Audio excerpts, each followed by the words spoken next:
Hi everybody, I'm Damian Osborne and I'm a fine artist from Cape Town in South Africa, and today I want to talk about turning this into this. I hope you enjoy my new series on the alchemical paint making journey, and if you have any questions or comments, please send them in. You can write down below there, or you can just go onto my website at damianosborne.com. Please enjoy the video and stay tuned.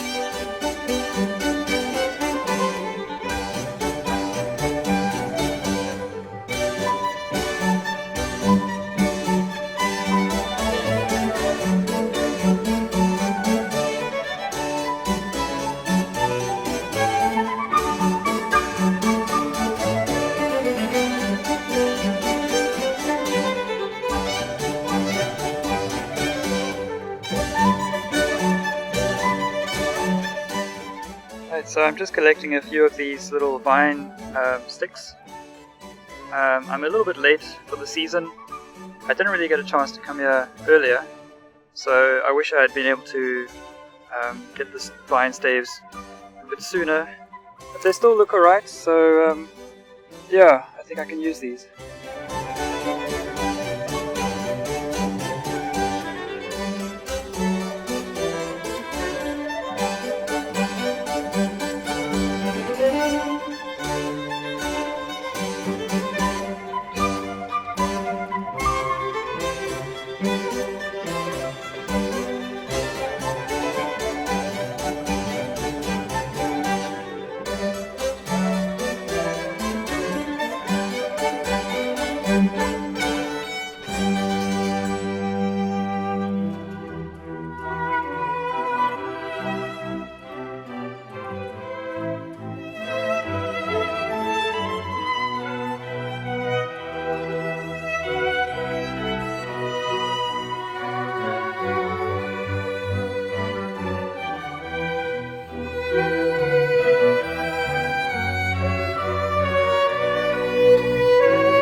Okay, so here I have my collection of vine sticks in a box, which has been drying for a while, and I'm now going to start a fire and start burning them. So I've got a lot of wood in the backyard. There's a lot of crap lying here, and it's a bloody mess. So I'm going to use this wood to make a fire from. I've got this old paint tin that I'm going to use for burning or calcining the sticks in. But first of all, I just have to burn out all the old paint. You can see, I've just basically used it for the house. So yeah, I'm just going to use this tin. One of the things I wanted to do first was just make a little hole in the lid to allow the gases to escape. I'm just using a file, just going to make a little hole here.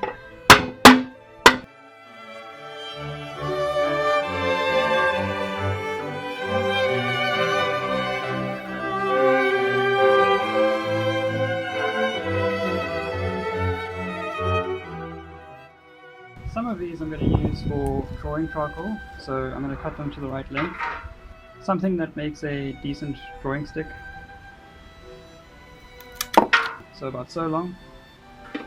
And others are just going to be for charcoal powder, for making oil paint. Okay, that's about as much as I can fit in now. The idea is to make sure that there's not a lot of air inside, therefore pack it as tightly as possible.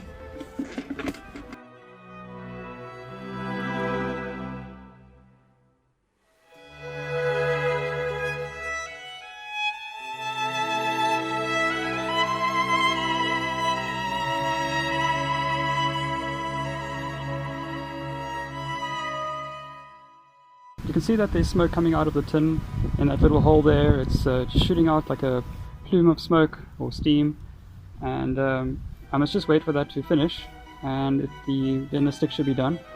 So that should take about maybe 45 minutes to an hour, but I can see it's definitely pumping out of there. Obviously the fire is pretty hot, so it shouldn't take too long.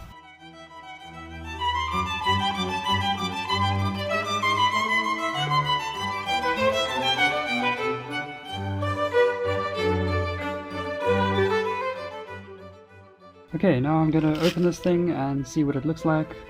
I just let it cool down a little bit.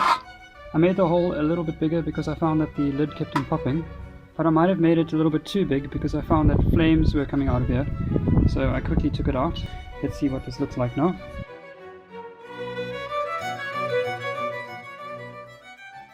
Okay, it doesn't look too bad. Everything's black, nothing's burnt to white yet, so this might actually be okay. You can see it's pretty soft, crumbles to nothing.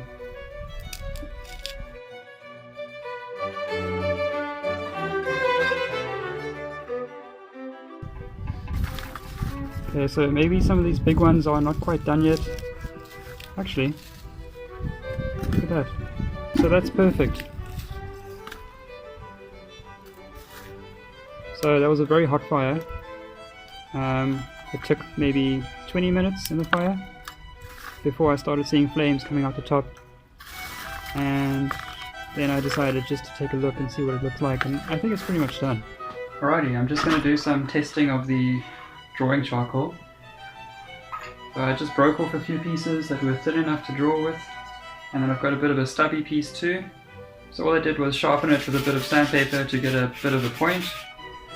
Yeah, this is just my sketchbook where I do a lot of my ideas for paintings. I've got this idea that I want to do, that I want to get down. It was from a dream that I had last night. So I'm going to see if I can draw it with this charcoal. So let's just see. So yeah, quite cool. Nice soft tone. Blends pretty easily. It's not like compressed charcoal that's much darker. This is a lot more grey and more powdery.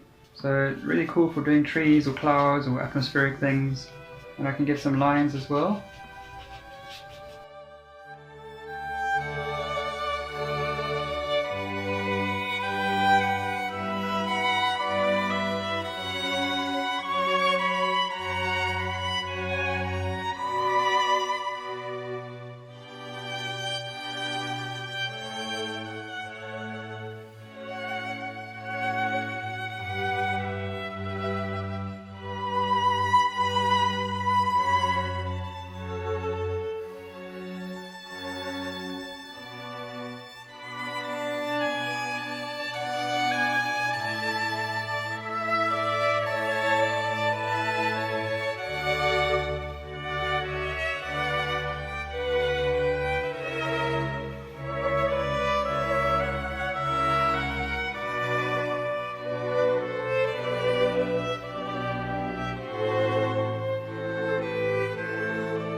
Okay, so I just try to experiment a bit with wetting the charcoal with a bit of water, but then I was worried about the charcoal coming off when the water dried.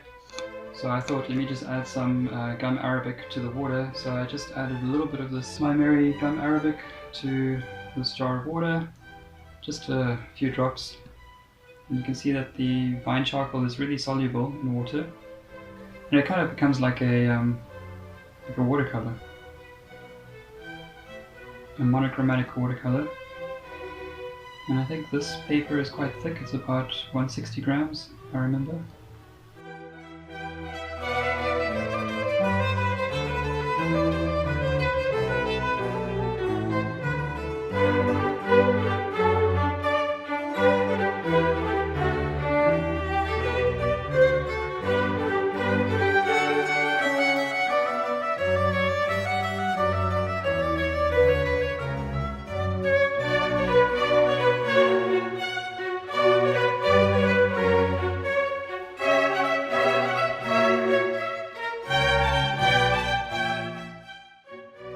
I just made a little bit of titanium white and chalk watercolor paint.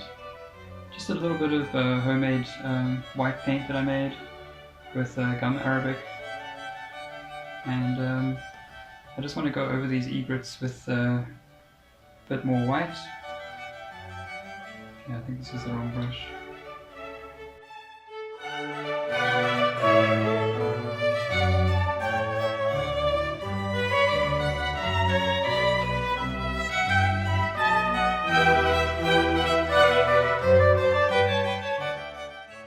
It's a nice way to create some white highlights with white watercolor paint or gouache.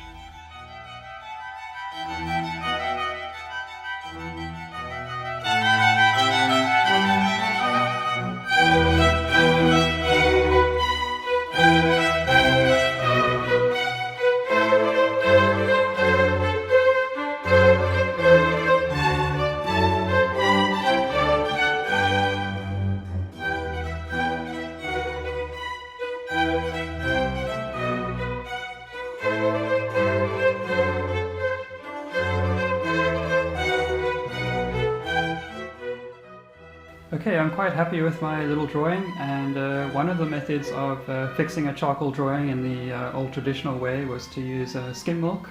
That's if you don't want to use the modern spray fixative that is bad for the environment and smells bad. It contains xylene and other terrible compounds. So I'm just going to stick to the more natural, traditional methods of making my art. But now I'm going to move on to actually making the vine black oil paint. So here we go. Okay, now for my next trick, I'm going to be grinding down the vine black with my mortar and pestle. So just take a couple of sticks at a time.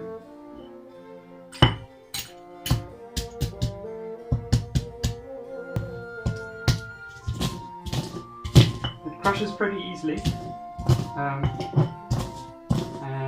it's one of the softer pigments. If you want to check out more on making black paint, just check out one of my first videos in the series on making bone black. It's a similar process.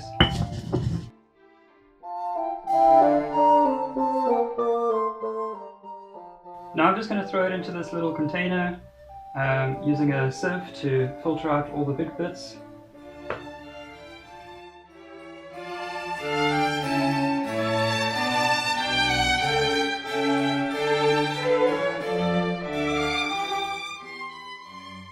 Go.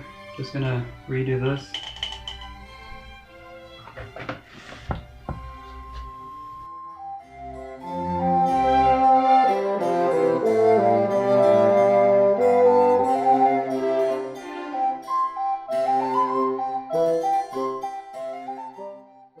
Okay, so I have a fair amount now.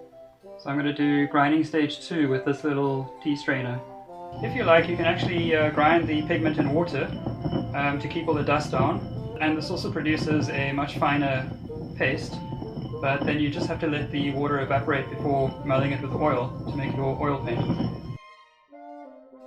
This is a fine sieve that I made from an old paint bucket lid and some very fine material. So now I'm just going to give it another pass through this very fine mesh.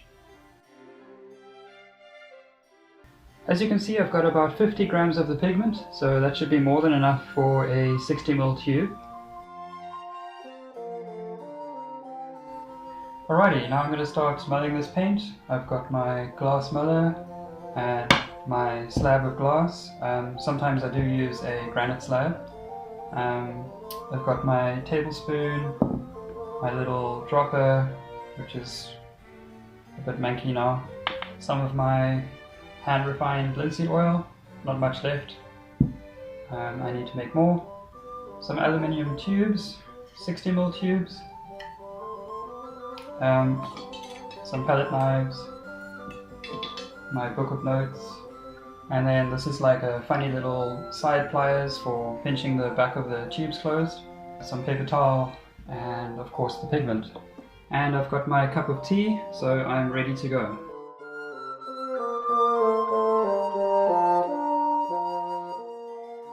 Alright, so let me just do 1 tablespoon at a time, because I'm working on quite a small surface here. And I'm just going to make a little well with the back of the spoon. So I think I'm just going to do this by sort of feel guesstimation. I'm just going to add the oil to this well of pigment and mix it together. Another half a teaspoon.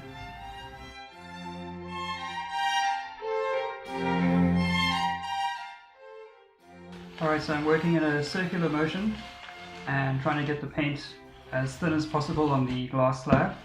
The particles of pigment are still quite large, but the glass muller should get it nice and fine because the fine black pigment is very soft. So that's why I'm trying to work as thin as possible and spread out the paint. I'm working in a circular motion and sometimes I do a figure of 8. Alright, there we go. Now you can hear by the sound that it's sounding a lot finer, and it helps to work in small batches at a time. I don't have much space at the moment, so I'm working on the small glass slab, but normally I would work on a large granite slab and have a lot more area to do this in.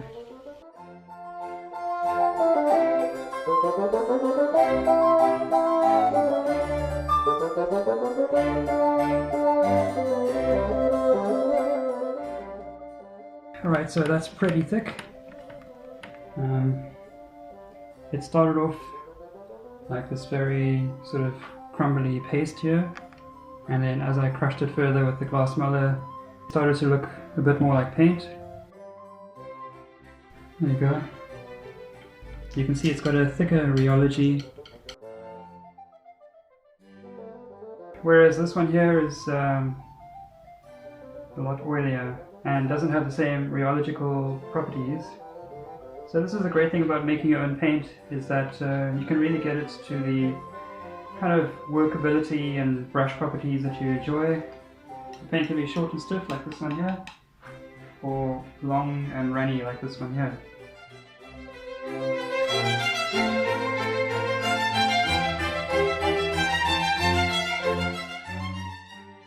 Alright, there we go. It's a little bit runny, but that's okay because I think I'm going to be using it more for glazing as opposed to underpaintings. So I'm happy with the consistency.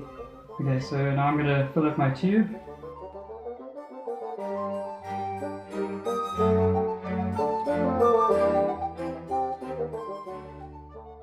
I filled it up to just above 2/3 of the way. There was 6 tablespoons of pigment and about 9 to 10 teaspoons of oil. You can choose your own mixture. Mine's a little bit runny because I'm going to use this paint for glazing mostly, for skin tones, etc. and shadows.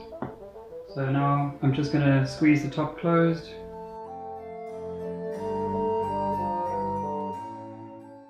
Unfortunately, these tubes arrived in the post from the UK, and our lovely postal service kind of squashed the box. So a lot of these tubes have been messed up now, and they don't fold so nicely. Okay, so I've got a bit of a crink here. Okay, so what I do next is just take my long palette knife and make a crease about 2 millimeters from the edge. And just fold it over, press down. I'm going to use my fancy clamp, and then I repeat the process.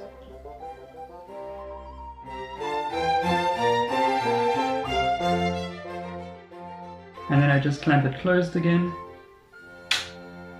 and if I have enough space from the top, then I do it again.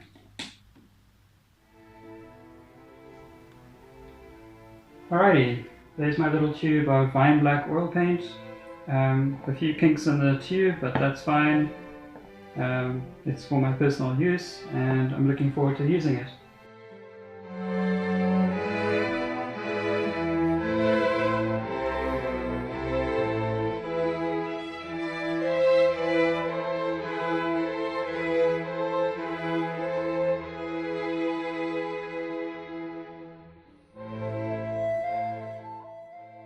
Alright, let's do a little color test with this paint, and you can see that I put a canvas label on, handwritten label with the color on the top.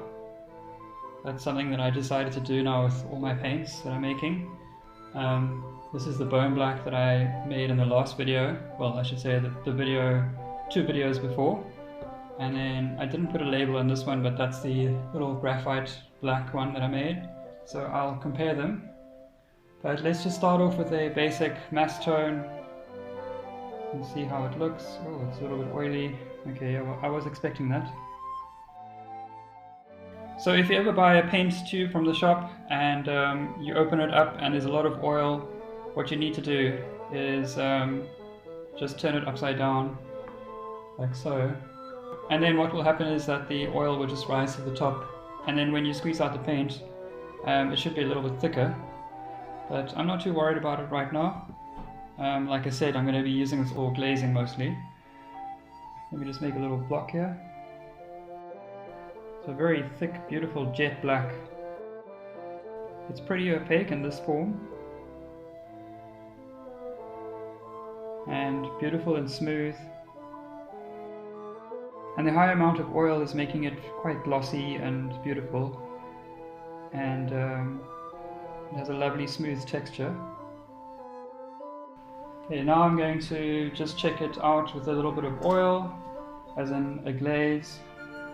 So I'm just going to take a drop of oil.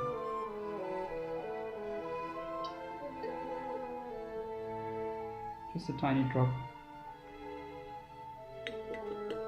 And see what it looks like in I suppose an undertone. I just basically just wipe this off with a tissue, and it's just a dirty brush now. So it's a very little bit of pigment. So it's a very strong tinting strength. And generally the paint is quite opaque because the tinting strength is so strong. But that's not to say that you can't get really beautiful glazes with it. So let me just clean this off more. Just going to wipe it with my finger and a tissue and just show you the undertone. So this is more of a, well, obviously a charcoaly grey kind of black because, well, it is made from charcoal. Quite a nice tone. I should try it on different surfaces and see how it affects the colour. I'd like to experiment with walnut oil and see if the paint looks a bit cooler. It might be looking warm here because of the linseed oil, but I do think it is cooler than the other paints. Okay, so the next thing I'm going to do is mix with a little bit of white to create a tint. This is some titanium white, and then I'm just going to take my brush and just get a little bit of vine black from this block here, and then mix it together and see. Okay, the vine black is a very strong color and creates quite a nice bluish toned grey. So if you're using a limited palette, like the Zorn palette for example, this might be a nice black to use because it creates quite a cool toned black. Okay, now I'm just going to compare it with the bone black. Okay, so I can see that the bone black is a bit thicker. I use less oil and I think the particles are a bit bigger. So at this point they both look pretty similar, although the bone black is a bit more gritty, which I kind of like because it adds a bit of texture to your paint, and you can definitely see the brush strokes, which is nice. Similar color. This is probably more glossy because of the oil, but I'll have to wait and see when it dries.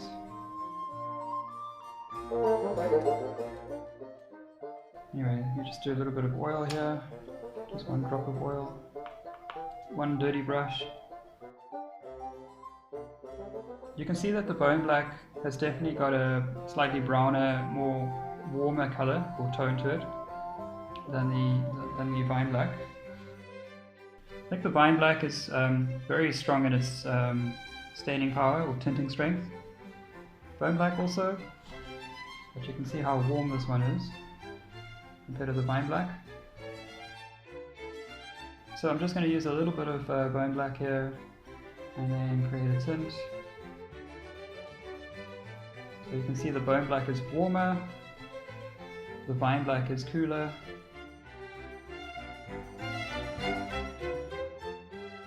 Okay, there I've done a set of 3 blacks so far. Vine black, which is pigment black 8, and then bone black, which is pigment black 9, and graphite, which is pigment black 10. And I'm just going to leave some space here for Mars black when I get to do that, which is pigment black 11. And just want to point out some interesting differences. The vine black, a beautiful jet, deep black. It creates quite an overpowering shade, so you really don't need a lot of pigment. And in a tint, quite a cool tone tint. The bone black, also a beautiful deep black with a nice texture, much warmer shade and much warmer tint. And then again the graphite black, as in the last video, slightly more grey, produces beautiful oil sketches and again quite cool. But I think to my eyes, I think that the vine black is a bit cooler. It's quite tricky to get the exact amount of white to pigment to create a equal ratio of paint here, of pigment to white. But you can see quite clearly which is the warmest. That's the bone black. So I'm looking forward to using the vine black. It looks like an awesome paint, and particularly for portraits and for skin tones in the shade. Just check out the blog below. Okay, so I hope that you thoroughly enjoyed that. If you want to subscribe, go ahead, that's cool. I'm really just doing this because I love it. I hope you stay tuned for the next paint making video. It's going to be a good one. Thanks for watching.